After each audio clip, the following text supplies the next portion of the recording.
Oh, there we go. No sound. Good start. uh, Mic check. Oh my god, that's awesome. Anyways, good to see y'all again. It's been a while since. You laughing at me? Yeah, I had myself muted for like the first 30 seconds. It was awesome.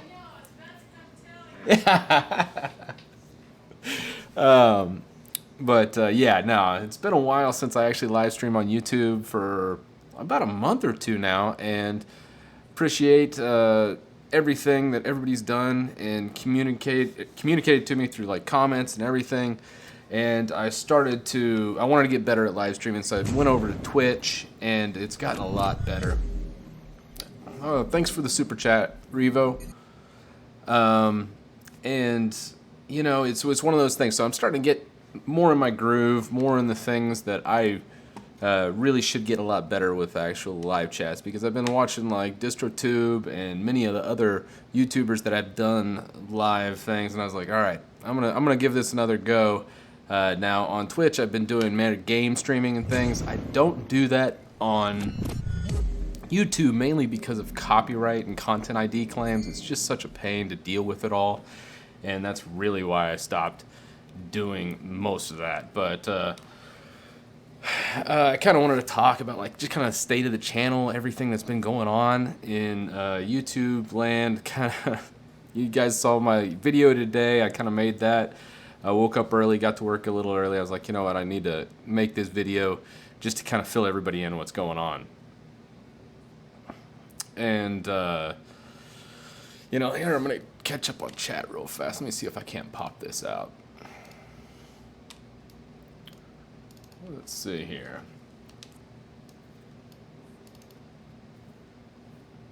There we go.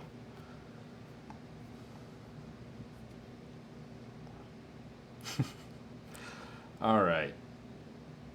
Yeah, so as far as live streams, I have a lot of other things that I've expanded into. I started doing Twitter mainly just to have some feedback from the community and actually understanding how Twitter works, which I really never delved into that before. So I had a Twitter account, but mainly just to check up on a couple things, and I really didn't understand how people use Twitter, and that's why I kind of started to do that. I haven't promoted it or anything yet. I've left it in the description of many videos, so if you guys want to join me on Twitter, definitely you can click that link and follow me. It's Chris Titus Tech. I've tried to make it universal pretty much for every platform. The only platforms I've pretty much stayed away from completely have been mainly the... Oh, there we go. Facebook and Instagram. I just don't like Facebook as a company and many other things about them, so I don't think I'll ever really do much with these two companies, even though Instagram's really hot right now, especially in the social media circles. It's just not something I'm interested in, nor will I be making any content for it. So I haven't really done anything with that. Twitter mainly just for, you know, getting more one-on-one communication with community members and things like that. And I like to kind of make posts. I find like funny Linux memes and other things, and I usually post them on my Twitter, so you can follow me and kind of get in my feed on that. It's a lot of fun. And Twitch is really my outlet just to kind of unwind.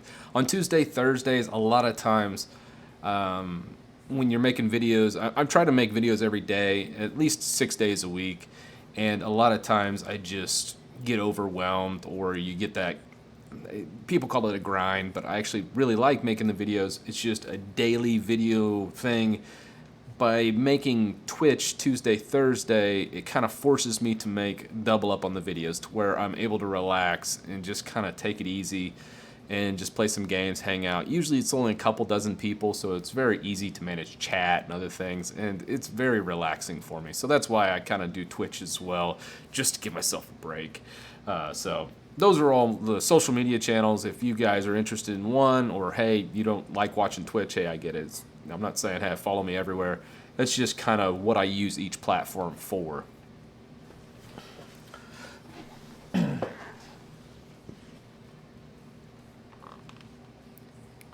But as far as like just general roadmap and other things, I've gotten some things I kind of wanted to lay out today, just so everybody kind of knows what I'm looking at for certain things here in the upcoming probably month.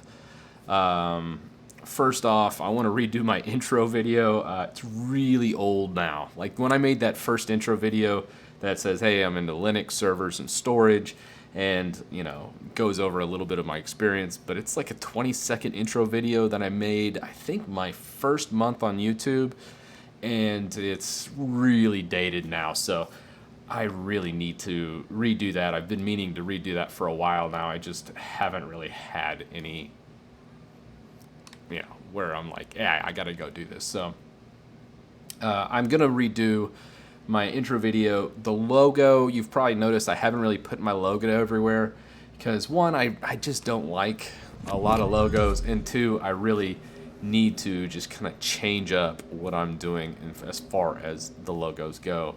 But, you know, I will do a complete revamp on that.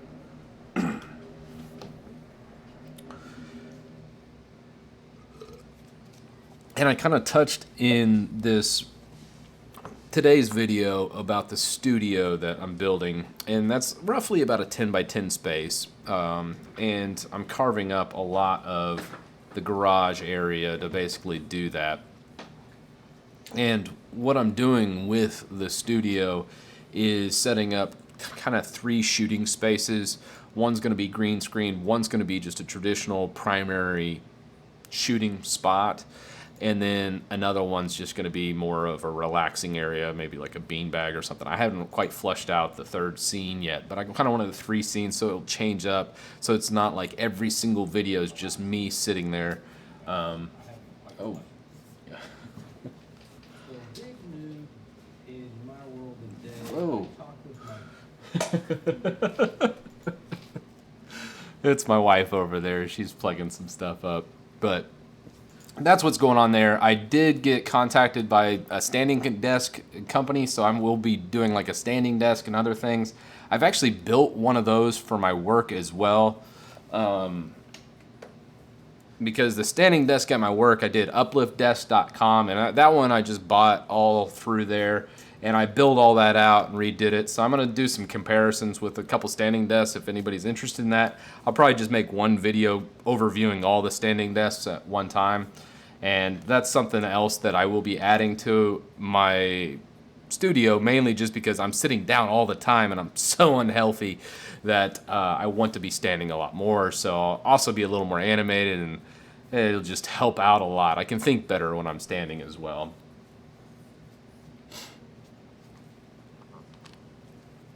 Yeah, the last live thing I did was doing chess with people in here. I might do that again tonight. I don't know. We'll see. Maybe towards the end here, as far as the roadmap goes. As far as anything else with the studio, when I line up a lot of the electrical, I'm actually going to be doing 3 can lights. I'm probably going to do 2 ambient lights that just do environmental lighting, 1 for a source light that goes directly overhead, and then I'll have like a softbox that puts my primary light on. So I'll have a really good 3-point lighting, and it'll be a lot better than right now because of how I have to have everything rigged up.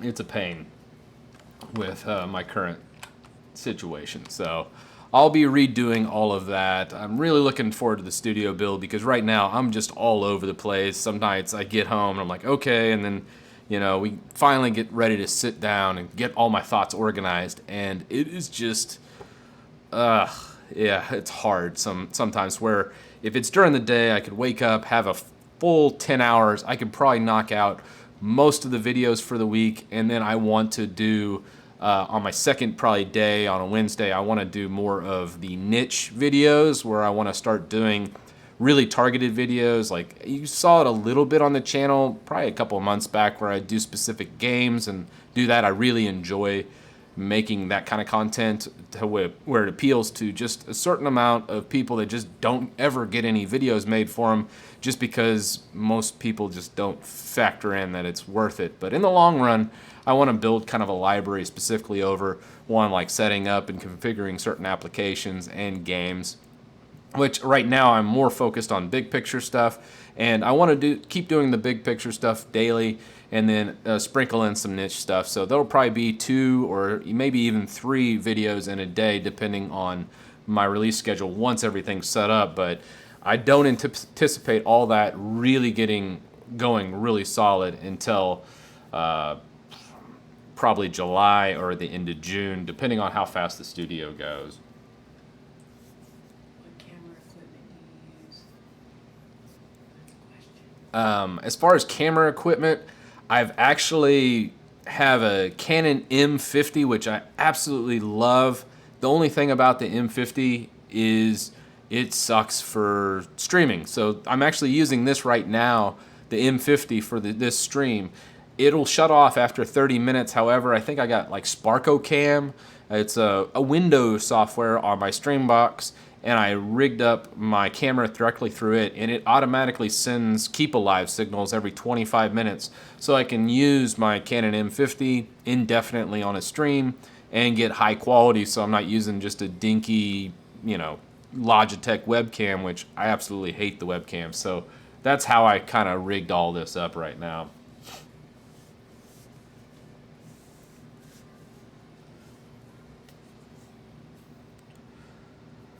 As far as collaborations, I'm actually going to be talking with, I think, Lunduke. I am going to talk with him tomorrow, hopefully. And there's a couple others. I need to reach out to like the Linux Gamer, but I have no way of getting in contact with him. And some other, like Joe Collins, I want to talk to. And then even DistroTube, which I actually am on his Patreon. So I'm going to contact him too and see if we can't maybe. My idea is to pool together all the Linux YouTubers and do like a one giant collab, and kind of sharing all of that and kind of get on the space so everybody knows where everybody is, because honestly there's great content that each one of these Linux YouTubers produce, and it'd be really kind of cool to make one video and have like a shout out for each one of them, to where you'd know which one to go to and see. Everyone has a different style of presenting and showing content, so I really, really want to get into that. So when I think of a collab, I'm kind of shooting for the stars here, trying to get everybody together. But I think if I can, I'll contact every one of them individually, hopefully establish that relationship and get kind of everybody on board and kind of make one giant like Linux collab videos as far as anybody doing Linux YouTube content, because I really want to kind of unify a lot of the community, because at the end of the day, I think the Linux YouTube community is just way, way underserved. Like, I think there's at least room for 20 or 30 more bigger channels in Linux. I really do, because everyone has a different way of teaching people, and also just kind of presenting whatever it might be. The fact that I think I'm the only Linux YouTuber right now that does Windows games. That's crazy. That's like almost bizarre to me. Most YouTube content I run into, as far as the Linux games or running Windows games on Linux, is just people showing gameplay. They don't show setup. They don't show this, and it just kind of boggles me that that's like a complete niche that's just completely missed. I don't understand why that's the case. Which, like I said, if anybody in the audience is thinking about doing YouTube, definitely, I'd say make 100 videos. That sounds crazy, but make 100 videos or 50 videos at least, and just kind of figure out if you like it or not. Because it took me at least 50 videos before I made an okay video, a decent video, I thought. The production quality still was junk because I was using a webcam, and obviously the first purchase I made was, I think, my Yeti mic, just to have decent audio, because not having good audio is just I hate it so much. So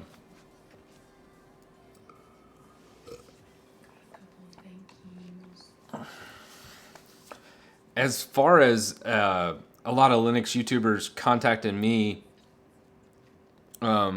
I've actually not had anybody reach out to me about doing a collaboration as far as from the Linux community. It's kind of weird. The two collabs I think I've done has been mainly just crazy.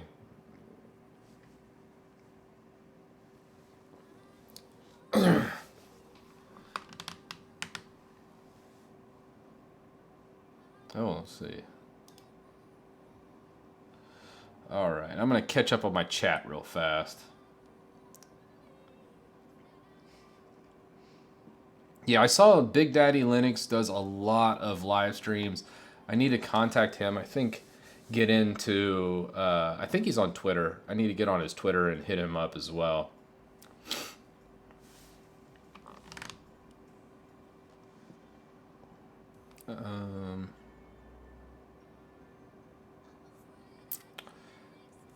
Console emulator videos. I need to check that out. 1 second. Ace the Dolphin guy. I want to be able to make Linux videos, but I'm not sure I would be experienced enough or skilled enough to do Linux stuff.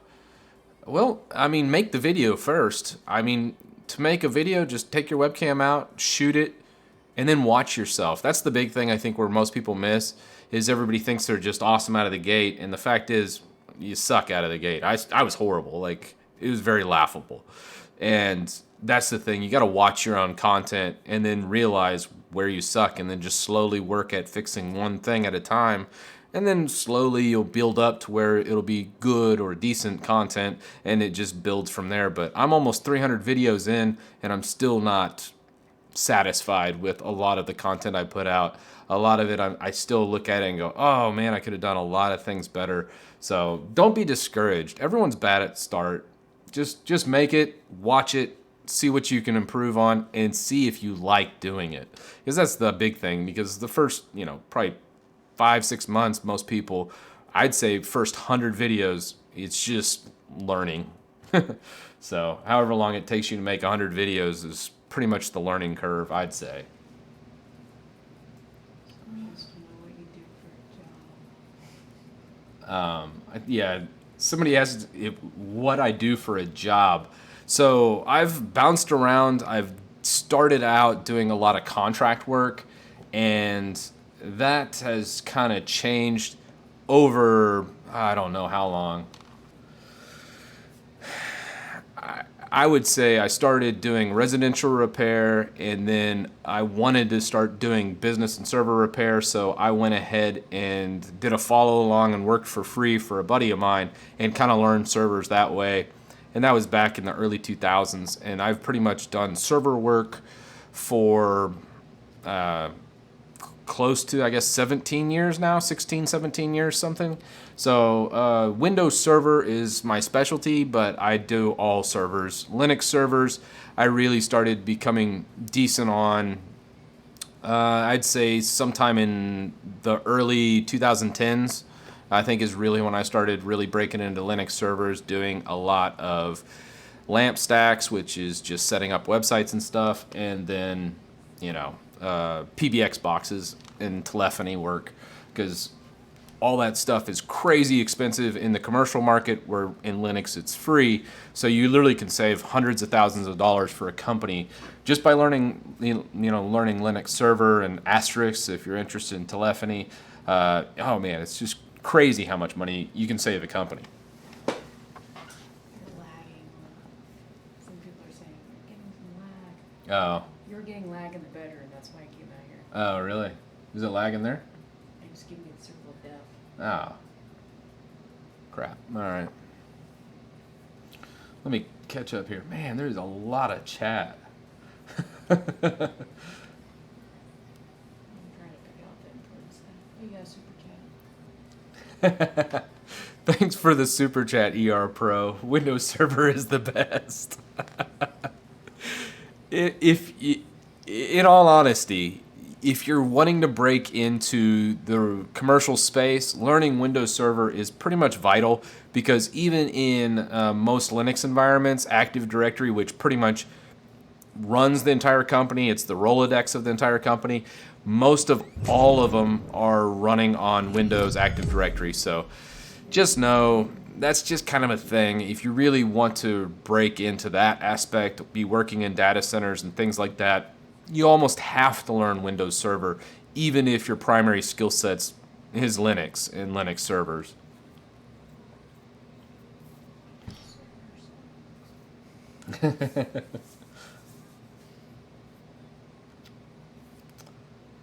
Yeah, it's kind of funny. So the thing that blows my mind really about Linux is it's everywhere in the business world. Like you go into a data center and probably 80% of all the servers in the data center are running Linux. And that just tells you how good Linux is. The thing that I don't understand, well, I kind of understand it, but it's 80% of all of business is pretty much run through Linux now. I mean, that's how dominant Linux is. And you can kind of see that as all the Linux-based companies push all of the server world and all of the commercial world. And then residential and desktops, what I don't get is almost nobody touches it. I mean, it's like just a completely untapped resource, mainly because I think no one's really explained it that well to the masses and really worked on adoption and getting people from Windows to Linux. It's just a weird gray area, which I never really understood. But that's also kind of what I do. I'm trying to get a bunch of learning tracks kind of in place. I wanted to do like multiple video playlists, so like a beginner could pick up a playlist and watch 4 videos and then have a really good idea how to take their Windows installation, and then kind of go into a Linux environment.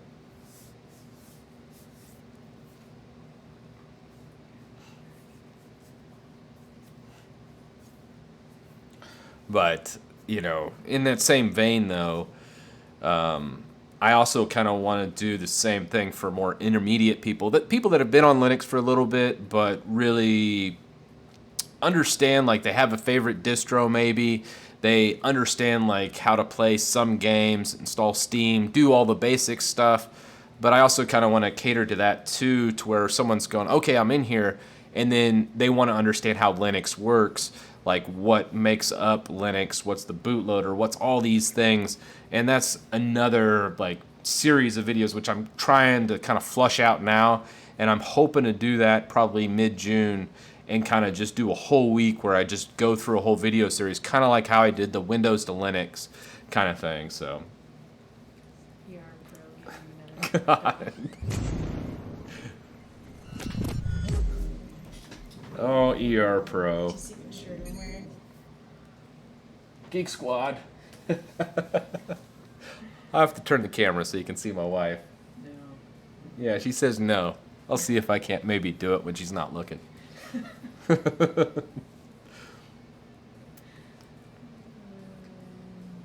So here's a good one. Musical. He says, my business has 20 years of Word docs in ancient formats, so it's a problem to open them up in Linux. And it's a kind of a yes and no kind of thing. You probably should be converting most of those Word docs to a more recent format. However, it's still an issue. Like a lot of times LibreOffice doesn't do a perfect job when it comes to formatting, especially with old doc files. It just depends on what those files are. I've seen it in the legal industry, which right now I'm an IT manager for a law firm, and what ends up happening is these doc files become really unstable, even if you go Microsoft Word to Microsoft Word, because there's doc files I know that sit on our network drive that have gone from Windows 97 to Windows 2000 or Word 2000 to Word XP to Word 2003 and now Word 2007 and then Word 2000. I mean, all of the generations of Microsoft Office to today, which is insane. And a lot of people, go, hey, this document's doing weird things. I'm like, yeah, you've probably had that document for 10 years. It's gone through probably hundreds of different revisions. So kind of that's what's up with that. I mean, it's one of those things. I would say try out OpenOffice. Go ahead and try out LibreOffice. and see how it does. But do it in a testing environment, copy those files over, and just kind of see. It just depends on what you're doing and what kind of formatting you're using. And in most instances, it can open them up and it'll work just fine.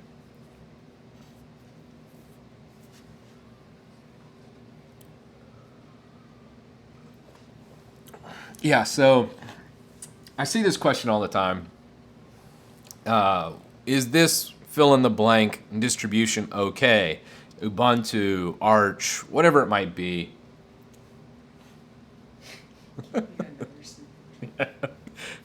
ER Pro is just going to continue trolling me all night. I'm okay with that with the super chats though. But it's okay when it comes to distribution. As far as if Ubuntu's okay, whether it's Arch is okay, whether it's, whatever distribution it is, if you're comfortable with it, go use it. It's okay. I mean, that's the thing is, whatever distribution it is, to me, it just doesn't matter because I usually end up ripping out the desktop environment unless it's KDE because KDE is kind of my favorite. And then I install a KDE on it. And then I just kind of modify whatever Linux installation or Linux distribution it is to my tastes and needs. So it doesn't matter if I'm on a Fedora or an Arch-based distribution or a Debian-based distribution. All of them, I think you can pretty much customize and use to your needs. It just it depends on the person, and that's why I was like, it's a very big personal choice, and that's why I really don't like talking about distributions anymore. I try to think about what people like out of a distribution and why they would choose that distribution, and then I try and figure out how to make that happen on whatever distribution spin I'm on. So at work, I'm on Arch. Here at the house, I'm using vanilla Debian. And then on my laptop, I think I have like a deep-in version of, I want to say like Fedora or something crazy. It's a weird mixture. I always kind of bounce around and mix and mash a lot just to try and break stuff. And just when I break stuff, I learn typically. When I fail, I learn. And that's kind of why I try and do that. Slackware is pure gold. I heard, I don't know if very many people know this, but the Slackware main dev actually that was in charge of the apparel store, the apparel company completely ripped him off. So all the donations and things that people bought from the Slackware store, I think that guy actually ended up making out with a good chunk of change because he never actually got paid. So kind of bad for the main Slack. I think it's just one guy that does Slackware. And I feel for him because that's kind of messed up that happened to him. Debian, Ubuntu, or Fedora for stability. Yeah. So for stability, I think I like a primary distribution. So what I mean by primary distributions, and that's like a made-up terminology. That's not like something somebody from Linux would say. It's just my understanding of how Linux distributions happen.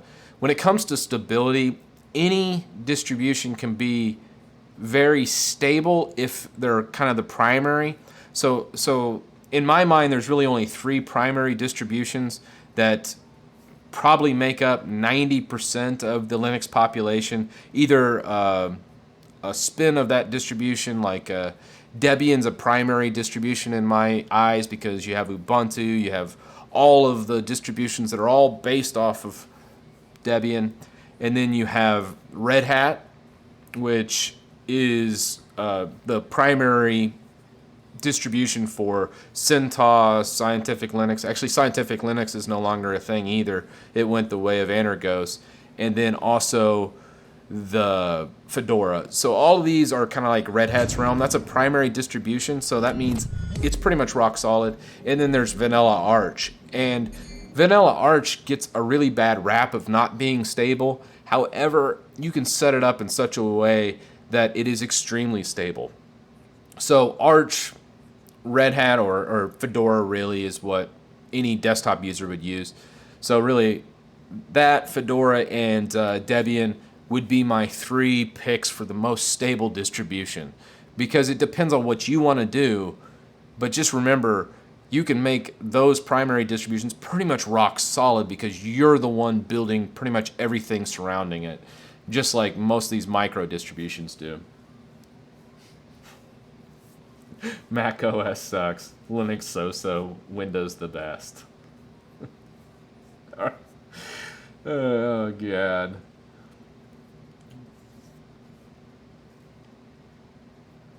Hey, now when it comes to it, I don't really want to push a specific operating system. I say you figure out what works best for you. Like ER Pro, I would not say you should be picking Linux or picking Mac OS. I'd say try both and see what you like and what you don't like. That's the thing that most people miss. Most people are like, hey, I'm pushing to always switch to Linux. I'm like, no, I'm pushing people to always try Linux because most people don't even know. The typical response when I tell people I like to make Linux YouTube videos is either what's Linux or isn't that for nerds or isn't that just for business? Nobody really runs Linux in the desktop. So that's the whole population for the most part, and their general consensus or my general responses I get when it comes to Linux. And that's one thing I'm really working to change. I really want to make and educate more people to where everyone can understand what it actually means. But, you know, it's one of those things. It's going to take a long time. I'm shooting for 5 years before I'm talking to someone and they say, hey, I tried Linux. I really like this about it, and I could do these things. But on Windows, I remember about this. Those types of conversations when I'm talking to a complete stranger, it's not like at Linux Fest or something. Just in general public, running into that, I think when I have that happen, that's just going to be an awesome day, and that's one thing I'm really working to change because I want to completely destroy those stigmas. I want to get rid of that. And I think to do that, you just have to educate more and more people, and the word will eventually get out because the way Microsoft's going, the way that Mac OS is going, they're just steering these operating systems just completely down into the ground to just obliterate them. Mac OS, they're trying to make ARM-based processors and really ratchet down like the Hackintosh scene and make it very, very closed. It's already a walled garden. And then you have on the opposite end of the spectrum, Microsoft completely trying to destroy Windows by simply putting a bunch of spyware, bloating it up. Every single feature release is just a nightmare for me in the business world to where I'm constantly on guard to say, okay, I'm pushing back all these updates. I'm only doing the security updates. I know this feature release is solid, and I know my users won't experience a ton of problems with it. That's messed up that I'm even having to say that. Microsoft really needs to get their shit together, and that's just it. It's one of those things. Thank you, Cal. I appreciate it. Linux will always be a shining light of freedom that will be on the side of the user. True words. I love it. One thing that and that's one thing I think a lot of people miss about Linux is there's some doomsday stuff going on with like Antergos actually getting sunset where they're shutting down that entire distribution.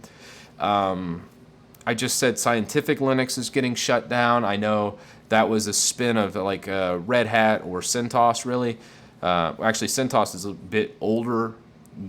Rev Scientific Linux was a little more up-to-date version of RHEL, but I don't really worry too much about some of these projects going away because just losing one or two distributions in a sea of distributions, like I said, there's so much fractured communities out there between the Linux community that I don't mind certain distributions going away because Linux will never disappear.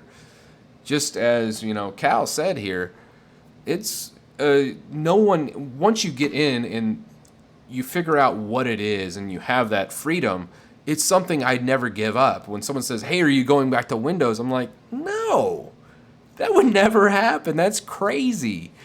After experiencing Linux and you really get a deep understanding of Linux, there's no way you could ever go back to a Windows or a Mac OS.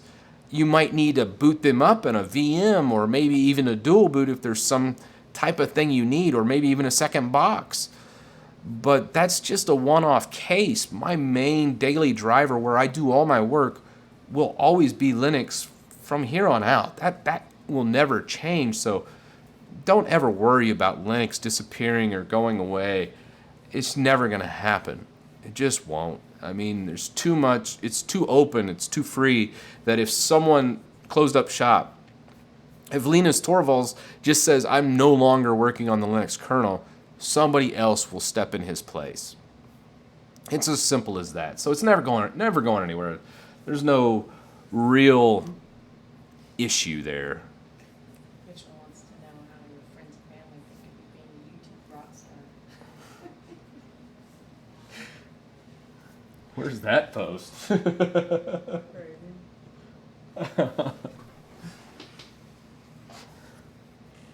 Oh, my wife called out Mitchell's comment here. What do your friends and family and coworkers think of you being a YouTube rock star? My son doesn't believe me, and he said I am nothing until I actually meet Markiplier.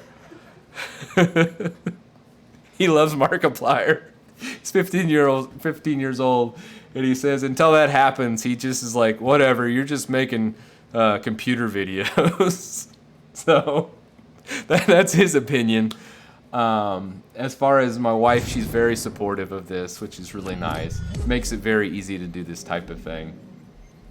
And everyone else at work, a lot of them end up watching the videos, and they'll be like, do people actually understand this? And I'm like, that's my goal. My goal is for people to understand that. So yeah, that's my typical responses between my coworkers to my son and my wife is again, she watched my original videos, just amazing. So all right, ER Pro, $25. I got to read this comment. But you earn money with MS Tech. Windows is the future. Go MS. For devs, .NET Core, TS, Blazor, future. Linux is just a badly commercialized, faked commercial project. Oh. He's trolling us, guys. Don't feed the troll. Don't feed him. Don't feed the troll. Although if he keeps giving me $25 super chats, I'm going to have to read them out. I will say this much about Microsoft. Most people think, hey, since I do Linux videos, that I absolutely hate Microsoft. And this is not true. I really wish them the best. I really hope they work on their product, and do a lot better with Windows. It's just the path they're on, where they're headed, it's just only bad things can happen. They've gotten too greedy. Their marketing department has pretty much taken over their product development. And it has led to some extremely bad things that are happening in Windows. That's why a lot of people are looking for alternatives. And one of the big things I obviously champion is learning Linux, or at least trying it. And that's the thing about Microsoft is, yes, they've always kind of made buggy products, and I absolutely have my career because of Microsoft. Microsoft is the reason why I've gotten in and I have made so much money and advanced, because I kind of got in around the Windows XP era, and Windows XP was a lot of people's favorite operating system, but it was so bad security-wise. I can't tell you how many countless viruses I've cleaned, how many times I've restored those systems. Hell, I've worked on XP, on elevator systems, everything. I mean, it was everywhere, and especially when I was doing a lot of commercial work at the beginning, and I was contract labor. I was everywhere, and everything was Windows, and there was a lot of issues. And that's where kind of Linux stepped in and added a lot of stability, and actually completely kind of killed my old job. You know, I don't think there's really that repair guy that goes door to door anymore for small businesses and medium-sized businesses, because most of it is hosted in a data center, which the data centers are run on Linux. So a lot of these small business servers and things that I grew up on or started kind of cut my teeth in my career on just don't exist anymore. Everything is kind of cloud-based and browser-based, which kind of leads into more Linux adoption, because if it's browser-based, guess what? It works in Linux. Let's see here. Got 25 from Callie. Oh my God, Cal, I'm gonna just be reading your $25 donations all night. Appreciate it though. Linux runs 80% of the servers, Chris said. Those servers are the backbone of the internet where multi-billion-dollar companies have thrived. Well, true. Most of a lot of the money in Linux is by multi-billion-dollar companies. IBM, Microsoft, all these things have a lot of influence or are on the Linux Foundation. So yes, they're in it, but you got to remember that Linux is free and open, so anybody can pick it up, anyone can do it. It's pretty awesome. So that's just my thoughts. Is this like a Linux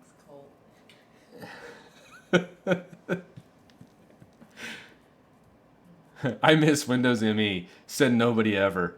Zach Hodgins, shout out to you. I actually have a funny story about Windows ME. I installed Windows ME when it first came out, a little buggy, right? And then I was like, well, no problem. They'll fix it with updates. And with each update, Windows ME managed to accomplish the unaccomplishable, if that's a word. And they actually made it worse. Every time I updated it, I got more blue screens. I mean, it got so ridiculous towards the end, I was like, forget it. And I just ended up getting Windows 2000 and just installing that instead of ME. And I was like, I don't even know how anybody uses this ME crap. And that was kind of how I started my career back then, messing around with those two. I was just like, anytime I saw ME, I was like, you have to get a new operating system. I found the problem. Have you ever had to deal with some sort of hacker or ransomware attack? Hacker or ransomware attack? Yes, I have. So I had a small business where they got hit with ransomware, and it was on the accounting computer. And of course, they didn't do proper backups. So that's fun. And what I ended up doing was, Richard, hi, I switched to Linux. Good, man. Good to hear. But the ransomware attack, I ended up getting lucky. The person actually switched computers within the past week. So I was able to pull an old hard drive, scrub the old hard drive, and get it working perfectly. So it was lucky for them that actually was the case. And then after that, I set them up to where everything replicated and put it to, I think I put it to, drawn a blank. I think it's Backblaze, and where they'd keep all the revisions, anything that was done. And I was like, hey, let's encrypt this and put it on Backblaze's servers. And it ended up costing them like $5 a month for like a terabyte. And it's just a ridiculously low price. Awesome service, Backblaze. Highly recommend them. I actually have like an affiliate link, but even their service is so cheap, they can't really offer much as far as affiliate revenue. So I'm like, I don't care. Just go to backblaze.com. You don't have to use the link or anything. If you're interested in that type of backup solution, definitely do backups. Because when it comes to ransomware and that type of stuff where it encrypts all the files, there's really no getting it back. I mean, there's certain instances where you can, but that's like 1 in 100 probably. Most cases, it encrypts those files, and you have to go to your backups. And if your backup system is crap, it sucks to be you, because you're going to be buying some Bitcoin and shelling it out to China or Russia or wherever they are. So, hello, says ER Pro. Hello, wife. That's awesome. Oh, let's see. I'm going to catch up on my comments here.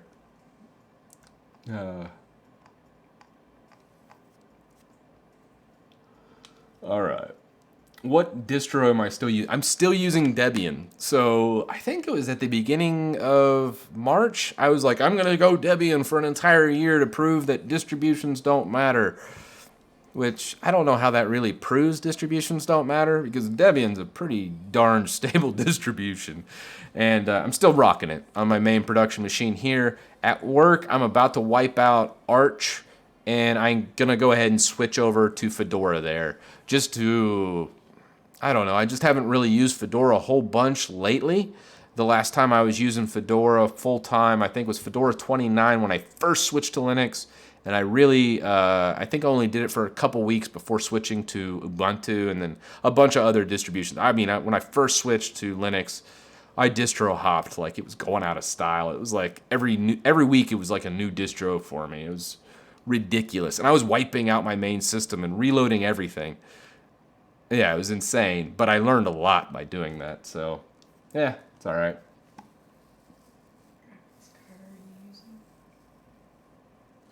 Graphics card, I am using a Vega 64 Sapphire Nitro Plus. It's a huge card. Huge. Like, that big. If that tells you anything, it's about double or triple the size of a normal graphics card. It's just a monster. I had to Dremel out parts of my case to actually get it to fit. That's how big it is. It's ridiculous. Hey, Steve, how's it going?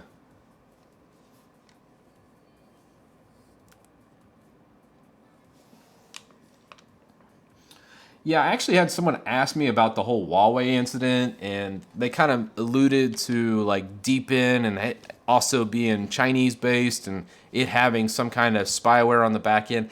I've heard reports and stuff about this. I don't know how sensationalized that stuff is, so I don't really have too much of an opinion whether or not I'd full-time Deepin. Based on those reports, I probably wouldn't. But at the same time, I need to load it up. I think I have it on a laptop around here, a secondary laptop, and really kind of do a deep dive before I actually comment on that aspect of Deepin. But I don't know. I mean, it's something I really like the aesthetics of Deepin, and it is a beautiful desktop environment. So before I completely shoot it down, I would like to verify and actually see what they're doing, if anything. But I have heard reports kind of like that. I just see the Huawei, and I remember someone asked me that question. I thought I'd bring it up. FreeBSD video in the future. Yes, Stargirl. That's definitely happening. I absolutely love FreeNAS. Almost everything I run here at the house is based on a FreeNAS server, which is FreeBSD, of course. And I absolutely love that thing. It is rock solid. So FreeBSD, I don't know if anybody could really run it on a main machine, just because of lack of software and other things. Distro doesn't matter. Corrupt USB drive matters a lot. Somebody watched that live stream. That was awesome. And I said desperate doesn't matter. Explain why they don't, but you never said what makes distributions distinct. It's the main things that make them distinct. So the main thing that makes distributions distinct is the package manager. And that's really it. Almost every distribution these days has some type of spin of all the different desktop environments. So they have like the KDE spin, they have the Mate spin, they have the XFCE, they have your basically GNOME or GNOME spin. And I understand that. So desktop environment, I'm going to leave that out. But the main thing that really distinguishes distributions is the package manager. And in that's why I kind of say the primary distributions, because when you look at the differences between Debian, Ubuntu, Pop! OS, Linux, Mint, KDE Neon, all of that is part of that Debian fork. It's just a fork of Debian. It's a fork of a fork of a fork in some instances. And the main thing about that whole thing is all of them use the same package manager. Just some of them tweak the kernel a little bit. Some tweak a lot of the system settings. They make it easier for beginners. That's why like Linux Mint and Pop! OS are always kind of like a recommendation because of how easy they've made it for beginners.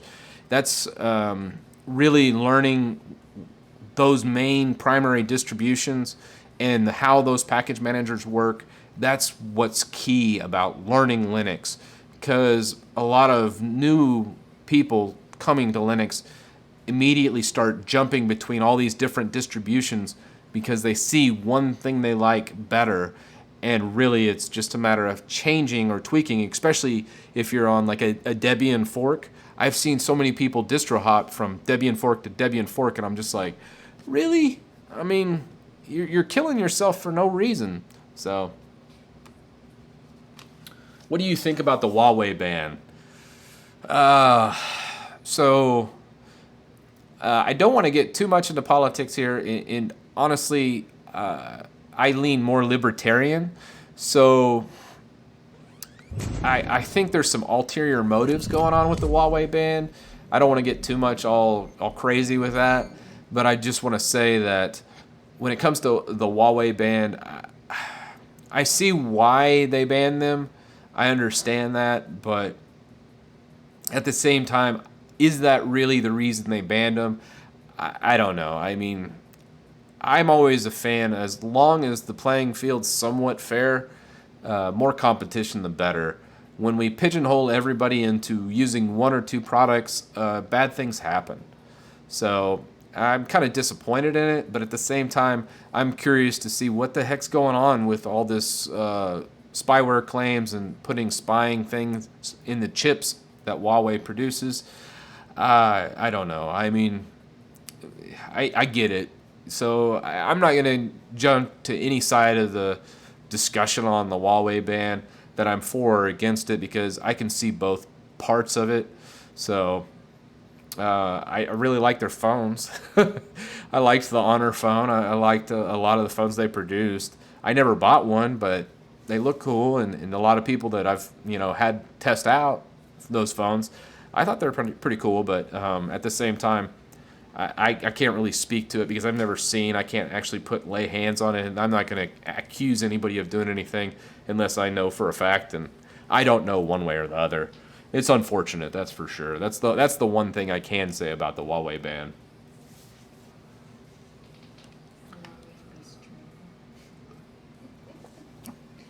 I don't know how long I'll be streaming.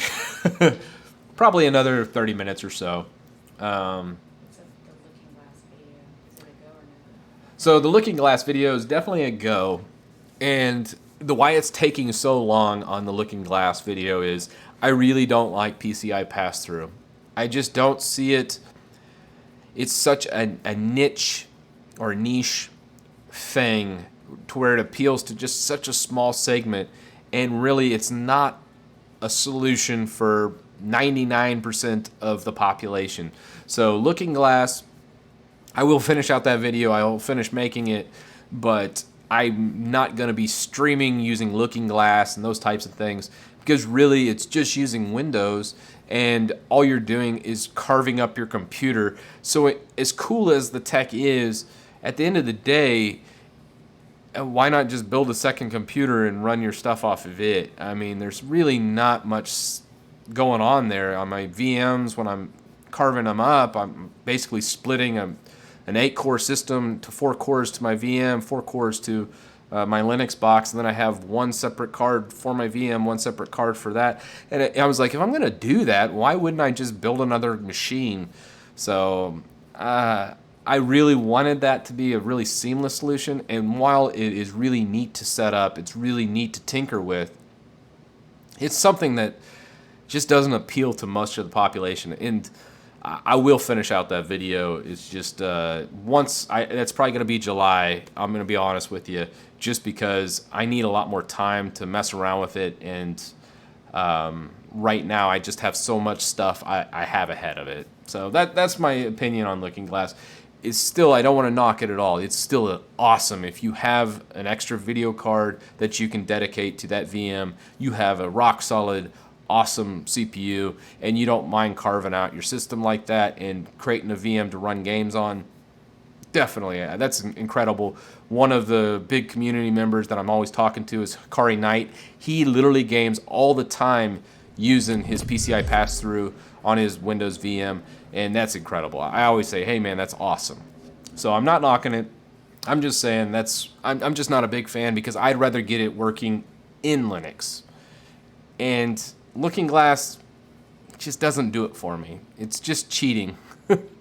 And that kind of makes it hard, but at the same time, I really want to encourage people to actually adopt it and actually play it in Linux. So whenever I'm streaming, I always want to stream through Wine or through that. And it's a different thing. I view Wine, it's a compatibility layer. It's not a VM in my instance where I'm running a full Windows kernel on top of my Linux kernel, because that's my definition of, I just don't like it. I don't like Windows kernels running on my system at all. What do you think when you look back at your earlier YouTube videos? What do I think when I look back at my earlier YouTube videos? Mortified, yeah. That's probably the first thing I see.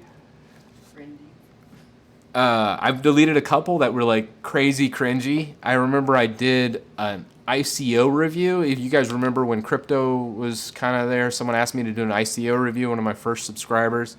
So I did an ICO review video, and I looked at that one and I was like, oh wow, I got to delete this. It was just so forced and non-genuine.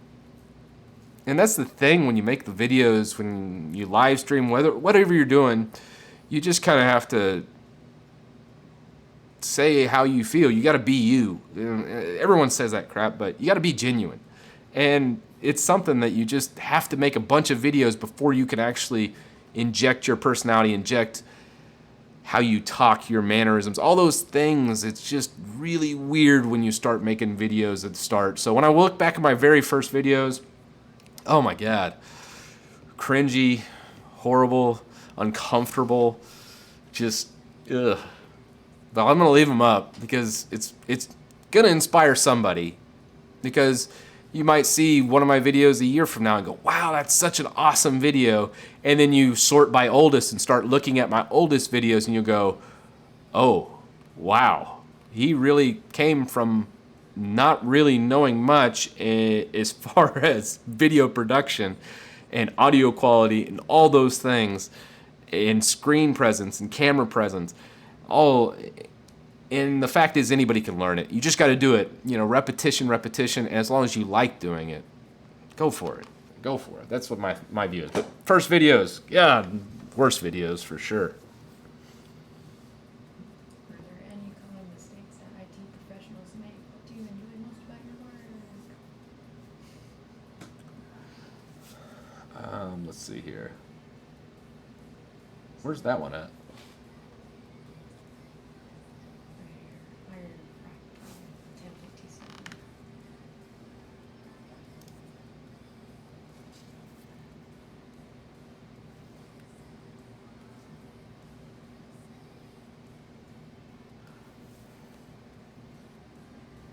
Are there any common mistakes that IT professionals make? What do you enjoy most about your work? From Iron Fractal.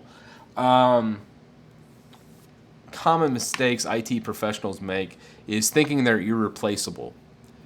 That's one thing I've run into a lot. And I've run into some brilliant minds that thought they were irreplaceable. And the fact is, everybody's replaceable. I could be replaced tomorrow. And it's just a fact of life. It's something a mentality that you should never get yourself into. Always try to be humble and always think that someone else knows more than you, because guess what? Chances are there is that person, especially just sitting in the room. There's always a smarter person, I think. So stay humble. Don't get a big head on your shoulders. Because I think if you're eager to learn, you'll learn as much as you need to learn when it comes to the IT field. Anything I've set out where I was like, I don't know that, but I'm willing to learn, I've been able to learn it. And that's really what it's about. And just try to not get a big head. And it's hard. It's easier said than done. Because there's many times you learn something and no one else knows it or something like that. And some people like to hoard that knowledge. And to me, that's messed up. I really there's nothing that says a bad employee than someone that's not willing to teach someone else how they did something. That tells me that's someone that's very insecure in their job, and no good can come from that. So don't ever hoard knowledge. Don't ever think you're the smartest person in the room and get a big head, because it can end badly. And I know I'm guilty of some of that, especially earlier in my career. What are you laughing at? Someone said their 21-year-old sister peeked in and said you were hot. Let's see here. Great, Robert. Yeah.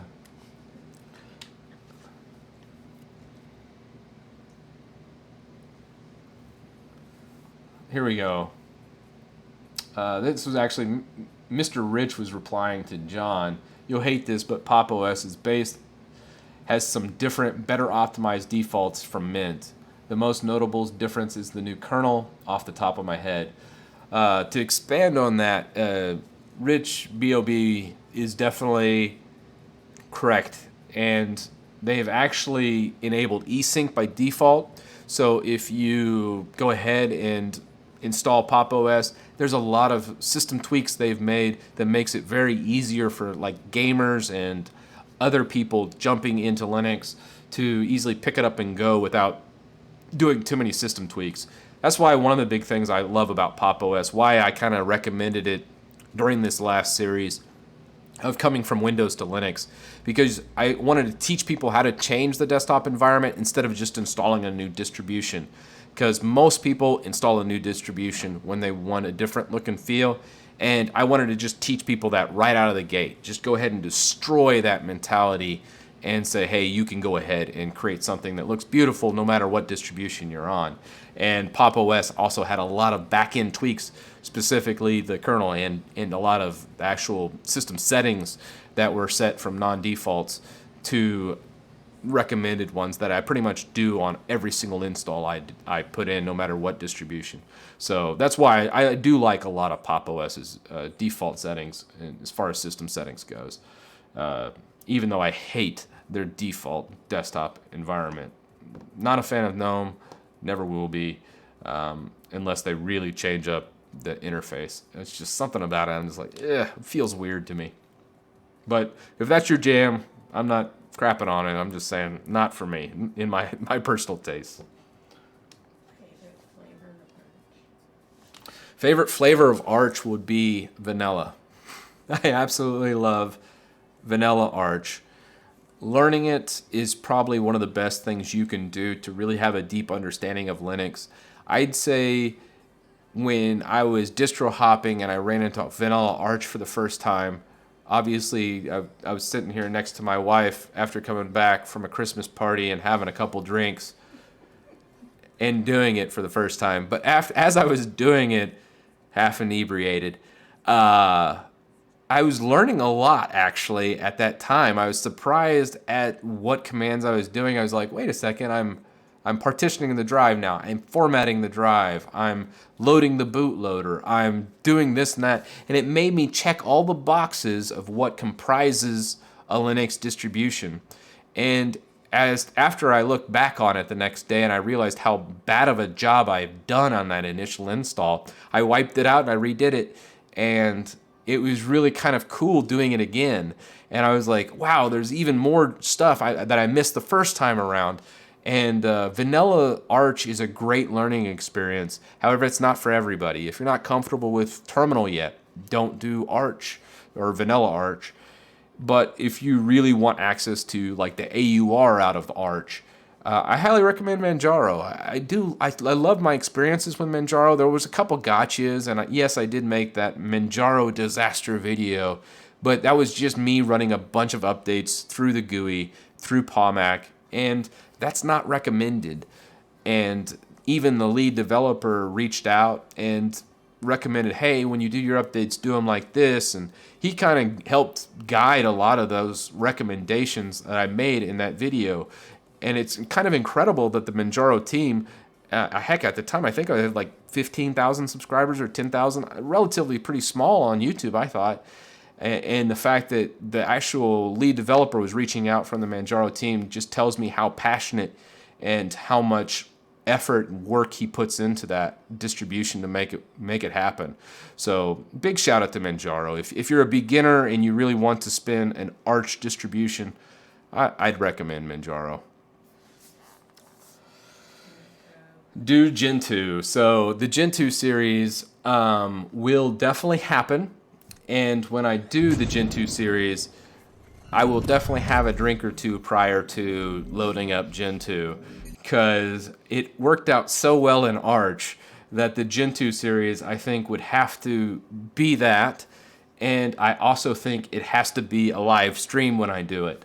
So that is my plan for doing Gentoo for the first time, just because I have heard some just nightmare horror stories about compiling everything and everything being so different that that just sounds fun. So let's. I'm definitely gonna have a party when we do that. That's for sure.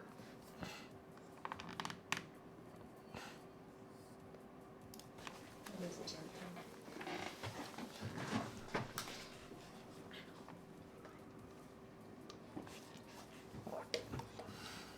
So one thing I also want to tell people too is, oh wait, 1 second here. Crazed Performance Repair. Do you have any beginner terminal tutorial type videos yet?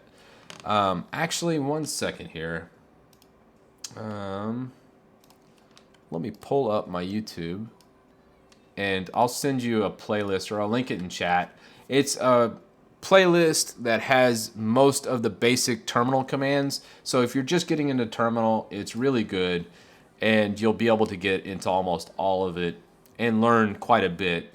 At least get kind of comfortable with terminal. So it's six videos is what's in there. I'll go ahead and click on it, but I'll also put it in chat here. Mr. Rich Pope says, so would you say it will be a Gentoo stream? Gentoo stream with Jen. It has to be Jen for sure for the Gentoo stream. Has to be at least one drink, 1 or 2 drinks, maybe 3. I don't know. We'll see. We'll play it by ear. We'll see how the night goes. Or acid reflux? Yeah. Stop by and get some Tums before that stream. All right. So also, when you're doing updates, one thing I also see is, let me go ahead and flip over to my primary screen. I don't know how well this is going to work, but the whole reason I got a streaming PC was specifically so I could do something like this on live stream. But if you hold Control Alt and press F1, you'll get your login screen. And this kind of gives you right in here, you go ahead and sign in, do it, and then do your updates from here. This is probably the most secure way to update your actual terminal. So let me flip back. I don't know if that worked or not. Hopefully it did, but I couldn't actually see my screen because it takes out all the GUI elements, drops you to TTY, which is basically terminal without any graphic user interface. And then you can run all your updates from there. And if you're doing Manjaro, that's a really good way to actually do that. So like anytime if I was ever going to go back to Manjaro, I would definitely do Control Alt F1, log in, and then I'd just do the pacman-syu and do my updates from there. And I never have to worry about, you know, the desktop environment crashing and those types of things.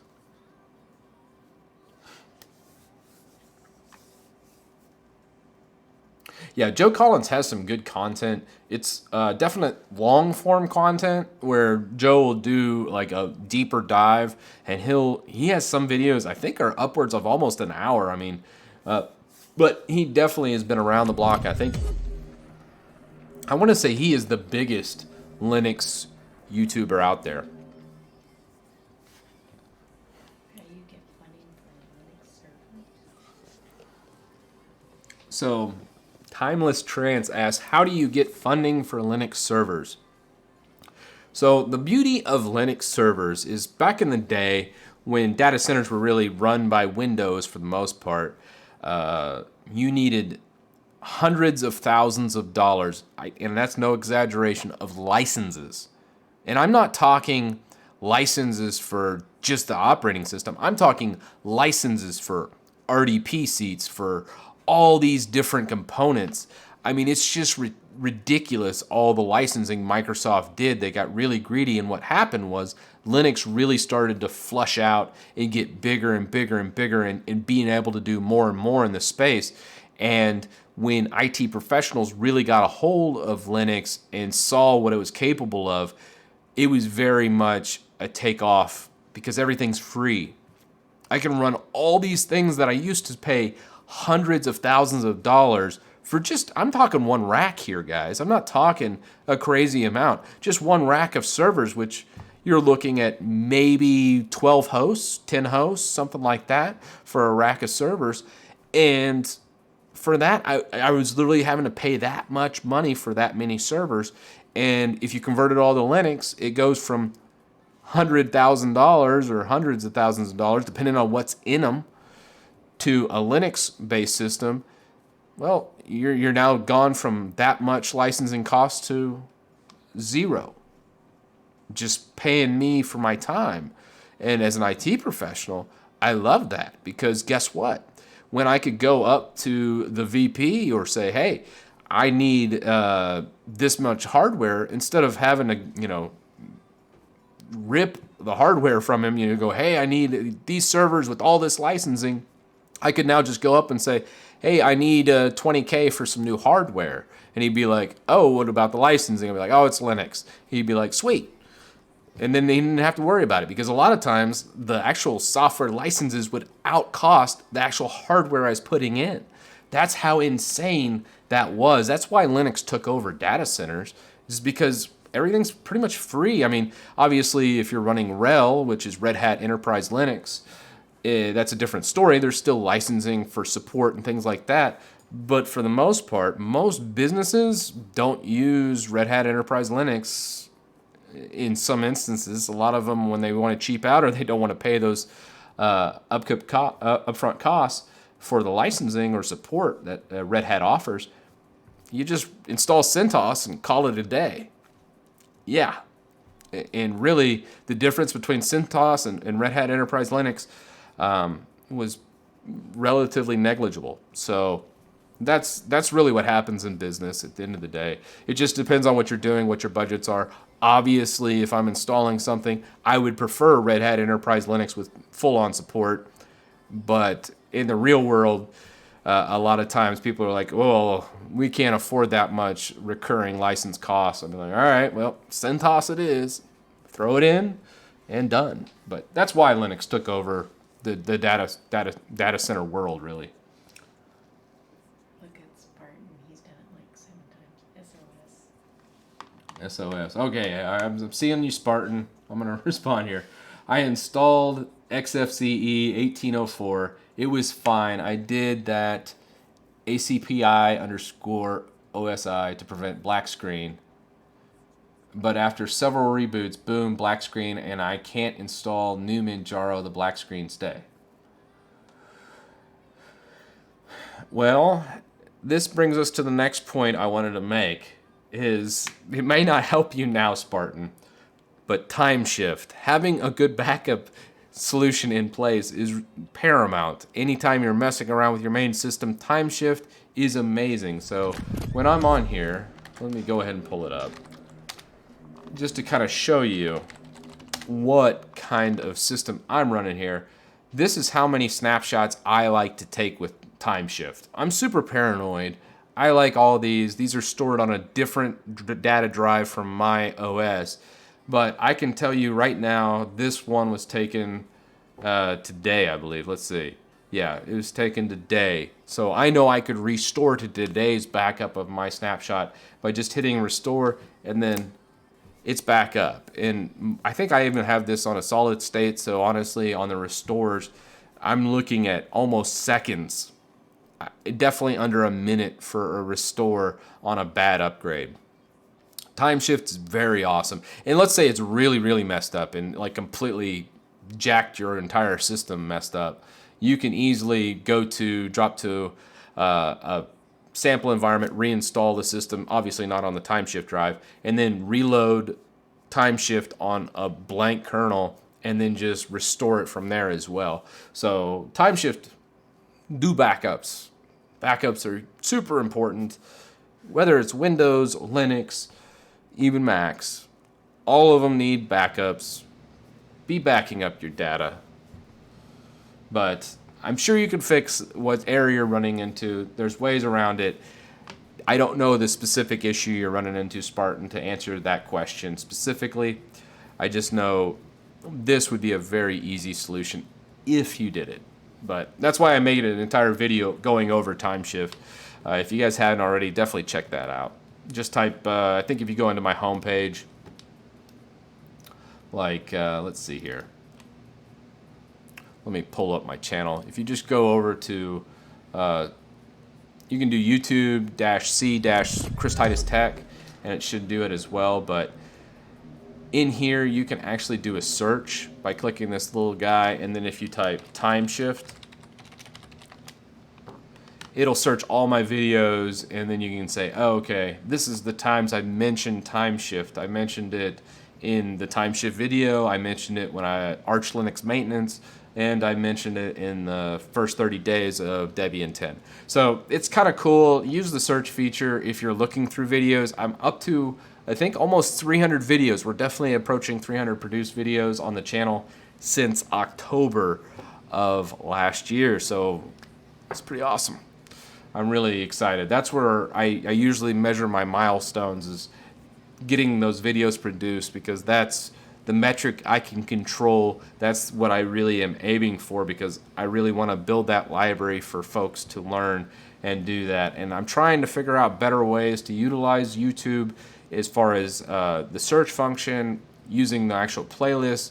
I don't really like how these playlists are organized, and something I really want to clean up when I have more time, to where I can go through and do that. But for now, definitely utilize playlists and the search function if you can't find what you're looking for.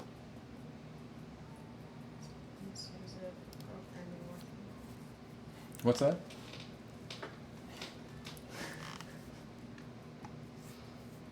Yes, so much. Let's see. If KDE did not exist, what would you use instead? If KDE did not exist, actually KDE exists and I don't always use it. So I love KDE on my main box, but my main box has like, I think 16 gigs of memory, 16 threads, 8 cores, and it's a beefy computer, and I just love running KDE. It just feels very natural to me. But I don't always run KDE. So there's times where I remote in using SSH, and I will always use LXDE when I do an SSH or X11 forwarding through SSH a lot of times as well, where I'll use LXDE so I can launch into a desktop. It's such a lightweight desktop interface that I absolutely love it. But if I was going to main time and not use KDE at all, I'd probably do XFCE. I really love XFCE. It's very customizable. A little bit harder to get things exactly how I want it than KDE is, because KDE is so simple in my opinion. But XFCE, once you really customize it and really break down the customization, you can get wallpapers, you can get start menus, you can just do so much with it that it's just incredible. I absolutely love XFCE. Actually, just talking about XFCE makes me almost want to switch back to XFCE. That's how much I love it. So if it wasn't KDE, XFCE every time.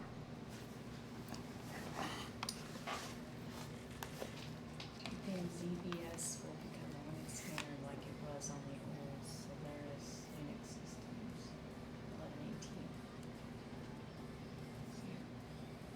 1118? Not yet. I really hope so. So this is a great question. Mitchell Valentino asked, big shout out, Mitchell. I always see you in the comments, man. I appreciate all the comments. Do you think ZFS will become the Linux standard like it was on the old Solaris Unix systems? And my answer to this may piss some people off, but yes, I absolutely would 100% support this. I would love it if ZFS became the standard. I absolutely love the ZFS file system. and I really hope that would happen. However, there's a lot of licensing problems that Linux distributions and just Linux in general is having with ZFS, to where I don't think that'll ever become a reality, because the people that are in charge of the kernel right now have a hatred for ZFS for a multitude of reasons. And even when the new Linux kernel came out, 5.0, they said they were dropping ZFS support almost altogether, or at least they said they don't care if ZFS works on anything. And you can get ZFS working. It's just a pain. They finally reversed course on that and then decided to somewhat support ZFS. I really wish it would become a standard, because it is far better than every other file system out there, in my opinion. I've used it. I've used it in business. I've used it here. That's why I have a FreeNAS and sitting in the garage with all my stuff, because I absolutely love ZFS. Just love it. Looks like your wife knows more about Linux here. It's fine. I'm cool with that. Let's test DWM on stream. Sebastian, 11:20. What is DWM? I'm not sure on that. Do you know of any way to keep the kernel updated in Debian 10? So, Heathcraft asked, do you know any way to keep the kernel updated on Debian 10? And this is what I use. Let me see if I can't pull it up here. Licorice Linux, or Licorice Linux. I don't know how to pronounce that. Licorice. I like Licorice. I think they should change the name. This right here is actually a good way to keep a Debian-based kernel. They do some optimizations, kind of take some liberties as far as performance. Definitely don't install this on a laptop, I don't think. Mainly geared towards high-performance desktops, multimedia, and gaming workloads. But I love this kernel. I've been using it for months now, so I absolutely love it. I'll put it in chat here, so you can just click on the link. Just a great way of keeping it. Basically, when you go down to the install, it adds, if on a Debian-based systems, it just basically, let me scroll over. It adds this to the repo, it adds the repo, and then whenever you do an apt update or upgrade, it goes ahead and updates the Linux kernel using their stuff. Absolutely awesome. I actually got that from a comment. One of the users commented on one of my videos. I tried it out, and I fell in love with this. So this was a YouTube comment gold or platinum one that I absolutely love. So Hikari, man, good seeing you. That's awesome. I chat with Hikari. If you guys haven't already, check out the Discord. I'll go ahead and send the invite in here as well. I forgot to mention that we have a Discord channel. I think we did it for the last week or two. Hikari has been killing me in here. Actually, I don't even have my Discord app launched. What is wrong with me? Let me pull it up here.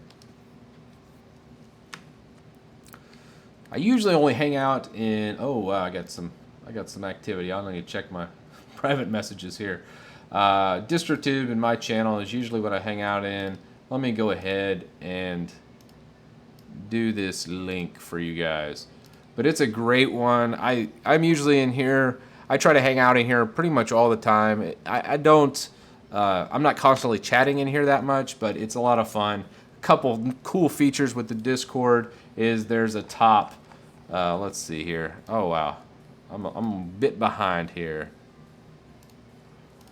but you can do T top. Let's see. Oh my God, you guys are kicking my butt. I've already fallen to 4th place. So it bases on how much you contribute in the Discord channel, and the more you contribute, the more points you get. So it's like a loyalty bot system, but I didn't want bot chat messing up the general chat. So I basically designated all the bot stuff to its own chat channel, so you can come in here and get your daily credits and other stuff to do all the cool stuff that Discord bots do. But this is fun. I absolutely love. I'm usually in here at least once a day. I pop in here, answer questions. Sometimes I can't get to my messages. It just depends. But I at least try and get in here and talk to some folks as well. So I love the Discord. And obviously, if you want to link and do gifts and those types of things, I've kind of controlled or locked that down so we don't get spam in the channel. And loyal members, if you've been in the chat and commented a whole bunch and you want to get that status, just let me know in a private message. And usually, it depends on how long you've been there. I'll go ahead and elevate you to that to where you can use some of the extra things and put like URL links and things like that in there.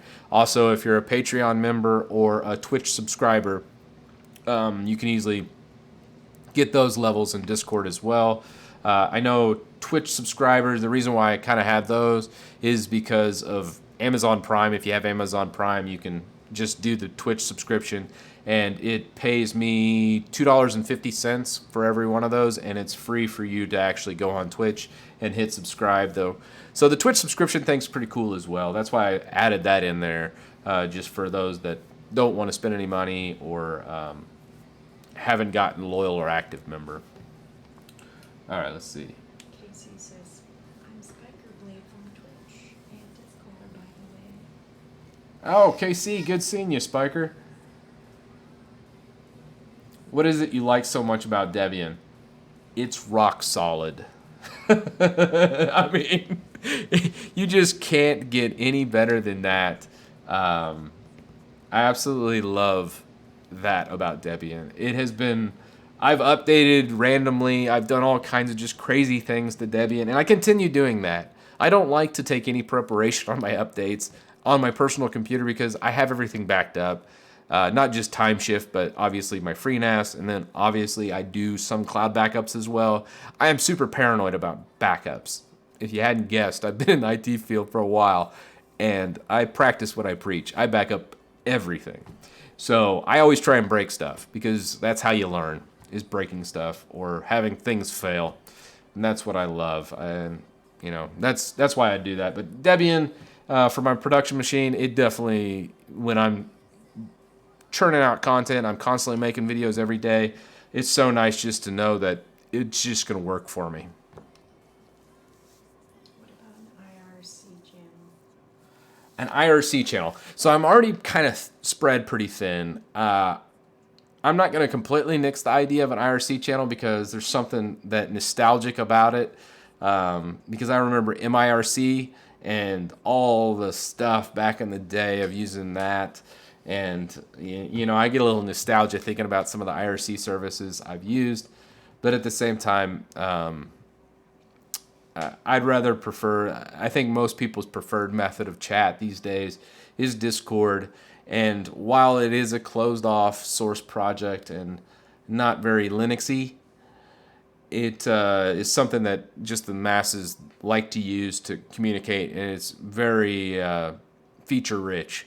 So until I get a really good viable thing, I probably will stick to it for chat, just because I don't want a billion different things. That's why I really try to focus on each different aspect of social media and use it how it's intended to be. That's why I'm not everywhere. I like to focus my primary, everything's based off my YouTube, and then I have Twitter for, you know, just posting funny memes and things I see about Linux and answering people in either direct message or a lot of people actually just say, hey, it's a great way of communicating. Like I had like Brightech make a video basically slamming me a little bit because I said gaming on Linux is better than Windows, and obviously he didn't watch all of the video because he didn't get the whole context of that video.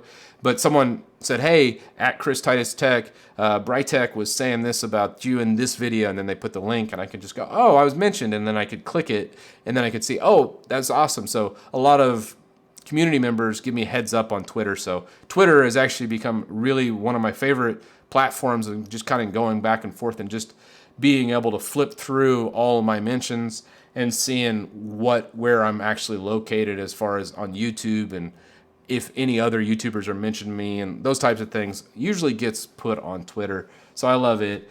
But Discord for chat is just kind of a really natural solution just because everyone uses Discord, especially in the gaming scene. Linux scene, I know there's a lot more IRC users than obviously most of the population, but at the same time, I really like Discord just because that's where everybody is right now. But I know that's not what everybody wanted to hear. I know it's really cool to have the nostalgic IRC. It's just, I know I wouldn't be in it. I wouldn't use it. It would be just there. And I don't want to make something just to make something. I want to be able to contribute. And if I'm on and I say, hey, I'm going to be on this platform here, I want to use that platform how it's intended to be used. So I don't just get on a platform and say, okay, well, I'm just going to copy what I do over here over onto this platform. That's just silly, and I don't think it's great. So, oh, that's a good point, Hikari. Hikari just told me that Twitch chat actually it is an IRC server of sorts, so you could technically get it on Twitch chat and chat back and forth on IRC. That's kind of interesting. I mean, honestly, that's I might mess with that a little bit. We'll see. We'll see. Say super chat failed. Oh, super chat failed? That's what the permit in 1132. Oh, man. Super chat failed. I don't even see that here. 1132. 11:32.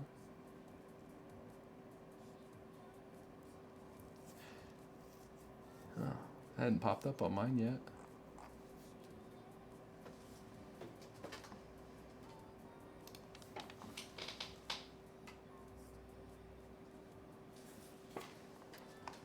Wow, okay. Let me see. Someone's saying, my wife just said somebody said super chat failed. Let me pop out my chat again.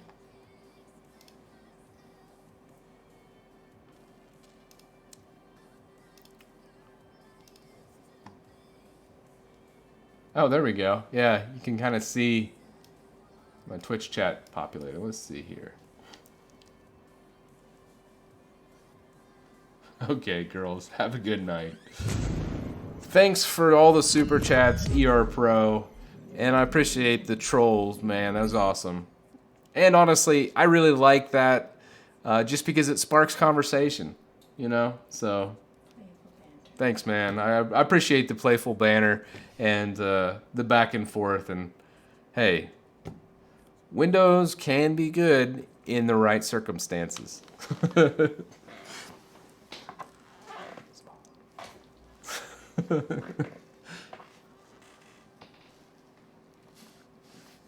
All right, let's see.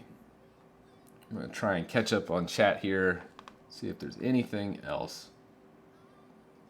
What desktop environment would you recommend to NVIDIA users? I don't think I would really change my desktop environment recommendations based on a certain graphics card. So if someone asked, you know, for NVIDIA users, which desktop environment's best, doesn't matter. It's not really tied to a graphics card. Most people get hung up on desktop environments because of like Wayland and Xorg kind of thing. But really, most people are using Xorg. There's a couple distributions that default to Wayland. I think Fedora still defaults to Wayland. And really, what I do when I install Fedora, very first thing, is turn off Wayland and switch it back to Xorg, because Xorg is just so much more compatible. So really, the question probably should have been, which one should I use, Wayland or Xorg? Because I should say, there's a few desktop distribution spins of GNOME that have Wayland by default. And I always just say, hey, go into your settings, disable Wayland, and kick it over to Xorg.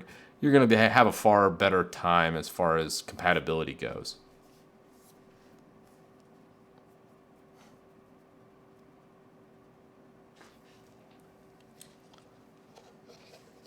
What distro would you recommend for an old, low-power PC? Thanks, Eris. That's a great question.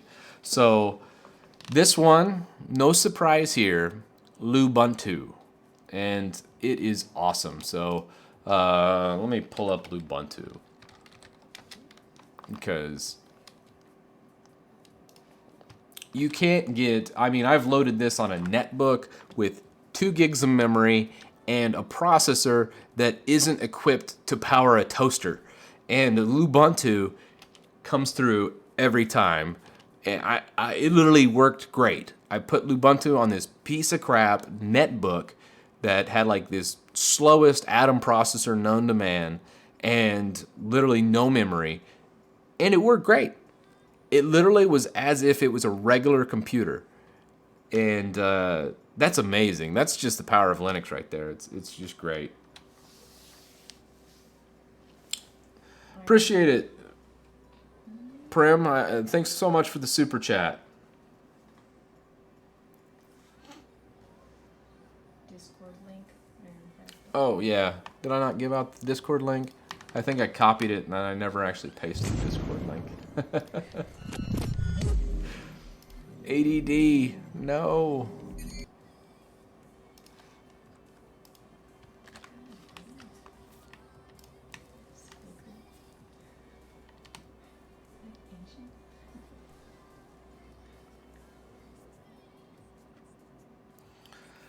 All right, guys. I think I'm going to go ahead and hang it up for the night, but I just wanted to hop on here, do some Q&A. It's been a while. I'm not going to go so long for the next one for YouTube. Again, I always try and do Tuesday, Thursday streams on Twitch, and I'm at least going to take at least one a month, but try and maybe do 2 a month, depending on the schedule, and maybe do a weekend YouTube live stream where I can jump on and do this back and forth, because I absolutely love talking with you all and being able to answer all these questions, because some of them are just fantastic, and I always learn something usually, or at least puts a smile on my face when someone asks a really snarky question. But thank you, and I will see you guys on the next stream. I'm going to probably hop over to Discord, answer some questions. So if there's some question that I didn't get to or chat was scrolling too fast and I missed, definitely hit the Discord link. Go over there. You can private message me. I may not get to it tonight, but I'm going to try and hop into chat for a little bit. Maybe type out some responses for any questions that I might not have been able to get to here in this live stream. And with that, guys, I'll see you in the next stream.